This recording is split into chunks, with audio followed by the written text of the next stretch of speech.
Hello and warm welcome to you again in this video. तो आज की video में आपको मैं बताने जा रहा हूँ कि यू डाइस के अंदर स्टूडेंट्स को कैसे प्रमोट किया जाएगा।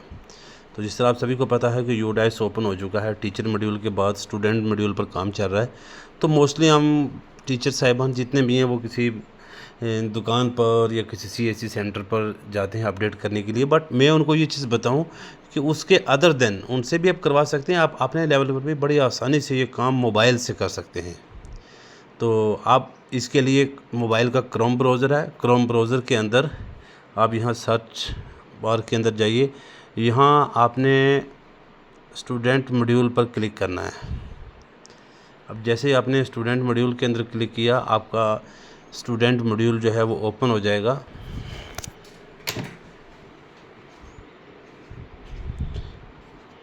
इंटरनेट स्लो होने के कारण ये टाइम ले रहा है।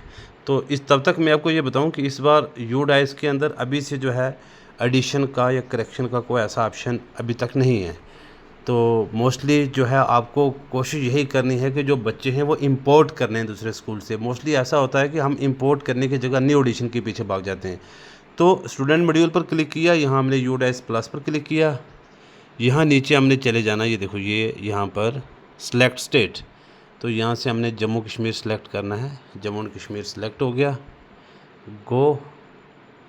अब यहाँ हमारे पास 23-24 का डाटा भी शो हो रहा है, 24-25 का। तो हमने 24-25 का डाटा जो है उसको क्लिक कर लेना है, ठीक है। तो हाँ, एक चीज़ है, लॉगिन मैंने पहले से किया हुआ था, तो मेरा लॉगिन जो है वो ऑलरेडी था। आपने अपने स्कूल का यूज़र नेम पासवर्ड डाल के लॉगिन करना है जब आपसे लॉगिन पासवर्ड मांगेगा।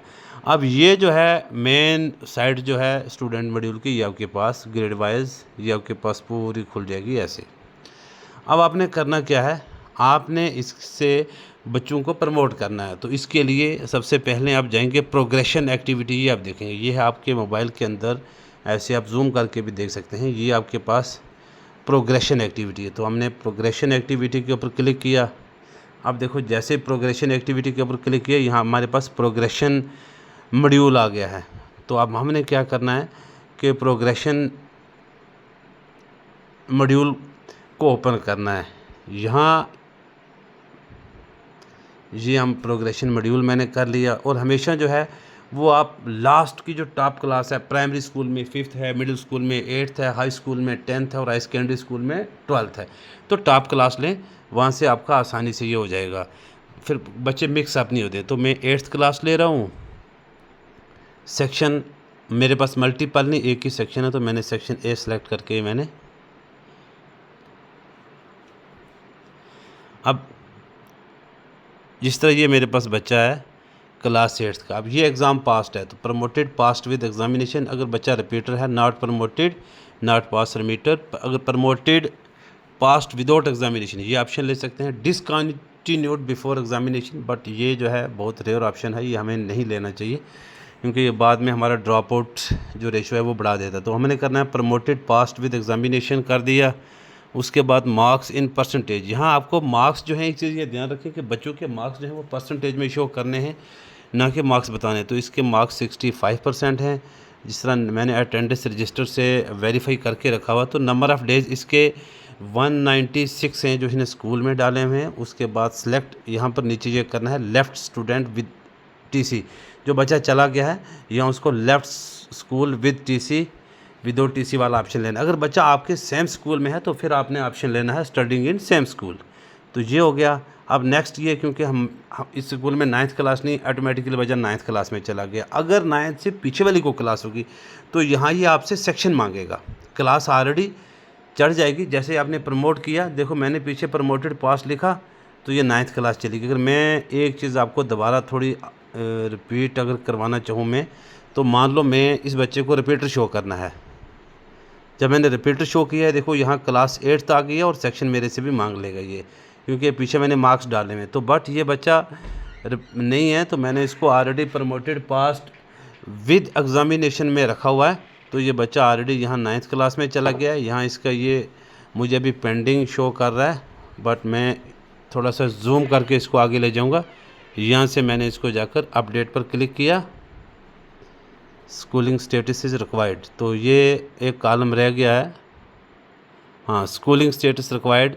ये मैंने उसको पहले रिपीटर शो किया था, तो बट ये रिपीटर नहीं है, ये पास्ट है। तो left school with TC without TC वाला ऑप्शन लेकर अब ये बच्चा क्लास 9th में चला गया। यहाँ से मैंने इसको अपडेट पर क्लिक किया। Are you sure to update the student record with left school with TC without TC, तो मैंने इसको कंफर्म कर लिया। इस तरीके से आपने एक एक बच्चे का ये फॉर्म अपडेट करना है।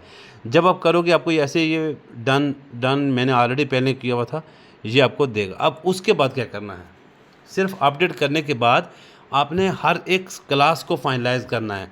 अब मैंने यहाँ पर इस क्लास को फाइनलाइज़ करना है। यहाँ आ जाएगा मेरे पास, ये पूरा डाटा दे रहा है, ठीक है। टोटल बच्चे कितने हैं, पास्ट कितने हैं, नॉट पास्ट कितने हैं, पूरा देकर और मैंने इसको कंफर्म जब किया, progression activity of all student of class 8th and section A has been successfully completed.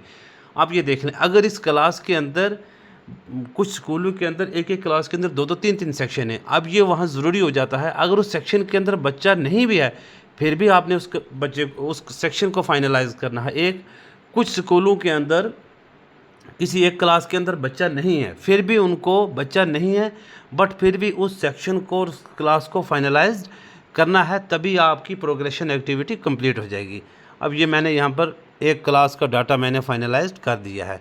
अब एक चीज़ यहाँ पर और आ जाएगी जो मैं पहले आपको बताना चाहता था, जब हम प्रोग्रेशन एक्टिविटी पर करेंगे, अच्छा ये आपको मैं बता रहा हूँ, ऐसे जब एक एक करके मेरी सारी क्लासों की प्रोग्रेशन एक्टिविटी कंप्लीट होगी, क्लास सेक्शन फाइनलाइज्ड हो गई हैं, क्लास फाइनलाइज्ड हो गई हैं, तब मैंने लास्ट पे आना है फाइनलाइज्ड प्रोग्रेशन। जब सेक्शन फाइनलाइज हो जाएंगी, क्लास फाइनलाइज हो जाएंगी, लास्ट में मेरे पास आएगा स्कूल फाइनलाइज, तो वो मैंने फाइनलाइज प्रोग्रेशन पर, ये देखो जब यहाँ से मैं क्लिक करूँगा, ठीक है, I hereby declare that the data is from an free from any kind of error and inconsistencies, तो ये जब मैं करूँगा तो मेरे पूरे स्कूल का डाटा फाइनलाइज हो जाएगा। ये वीडियो पर्टिकुलरली इसी के लिए कि कैसे आपने यो डाइस के ऊपर स्टूडेंट्स बच्चों का डाटा अपडेट करना है। अब इसमें नेक्स्ट पार्ट में मैं आपको बताऊंगा कि कैसे जब बच्चा अपडेट करके चला जाता है नेक्स्ट क्लास में, तो वहाँ उसका डाटा हमने फिर से 3 फार्म, जिस तरह लास्ट में आपने देखेंगे 3 फार्म निकलते हैं, वहाँ से फिर उनको अपडेट करना है। वो स्टूडेंट्स आपको जैसे ही आप बच्चे प्रमोट करोगे, ये बच्चे आपको आगे शो करेंगे नॉट स्टार्टेड में। जब वहाँ उनका डाटा अपडेट करना शुरू करोगे, फिर वो आपको वहाँ दिखाएगा इन प्रोग्रेस में, जब कंप्लीट हो जाएगा तो कंप्लीटेड। तो अल्टीमेटली जितने बच्चे हमारे टोटल हैं वो हमने नॉट स्टार्टेड से इन प्रोग्रेस में ले जाने हैं और वहाँ से सीधे हमने लेकर जाने हैं कंप्लीटेड में। एक अननेसेसरली बच्चों को ड्रॉप आउट जो है वो हम मतलब ये इस चीज़ में जाने बगैर कि हमें नहीं पता बच्चा कहाँ गया है, बट ये हमारी ही रिस्पॉन्सिबिलिटी है।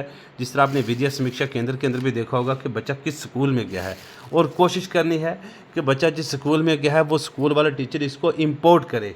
होता यह है कि टीचर इंपोर्ट करने की जगह वो क्या करता है, उसको न्यू एडिशन करवा लेता है।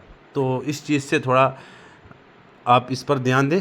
तो नेक्स्ट वीडियो में जल्दी आपसे मिलते हैं, जिसमें मैं आपको बताने जा रहा हूँ कि यू डाइस के अंदर बच्चों का डाटा जब प्रोग्रेशन एक्टिविटी फाइनलाइज हो जाती है तो वहाँ से फिर इसको कैसे कंप्लीट किया जाता है।